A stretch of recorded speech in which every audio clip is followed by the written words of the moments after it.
I just noticed a question here that I've been seeing and coming across over and over again is, why is the performance of these two ETFs so different?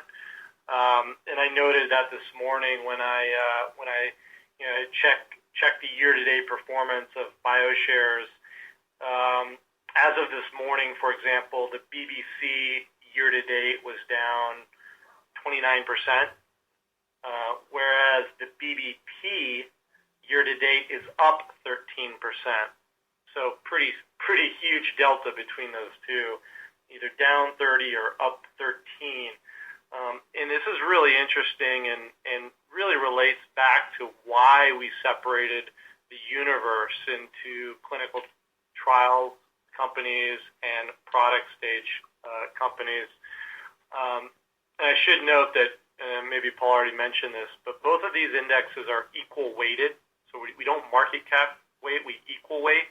But when you think about it, for example, when the sector melted down and was down 39%, you know what? Both of these ETFs were down 39%. They're roughly down about the same amount, more or less, because it was kind of an maybe BBP was down less, but both of them sold off pretty hard, okay? That's because people got very frightened of biotech and just more or less indiscriminately fled the sector, okay? Then as people started returning to the sector, there was more of a return to the product stage companies, the perceived safer, already through FDA approval, already have revenue, many of them already have earnings, companies.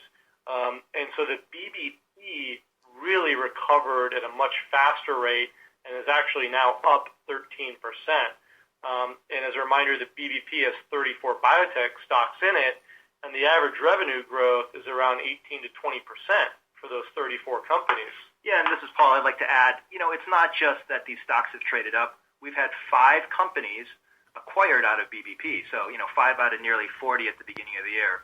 That's a very high percentage rate. This is a little known fact, but if you look at M&A and biotech over the past 5 years, the vast majority of the publicly traded targets acquired biotech companies are at the product stage. So if you want to be an M&A buyer in biotech, your odds are going to be much higher if you invest in BBP-type companies. Yeah. The premiums are higher for BBC-type companies, but at the end of the day, year in, year out, 4 out of 5 acquisitions are product-based companies, though, right? Yeah. But look, the BBC is a more volatile. The average market cap is closer to $1 billion. It's just a way more volatile index.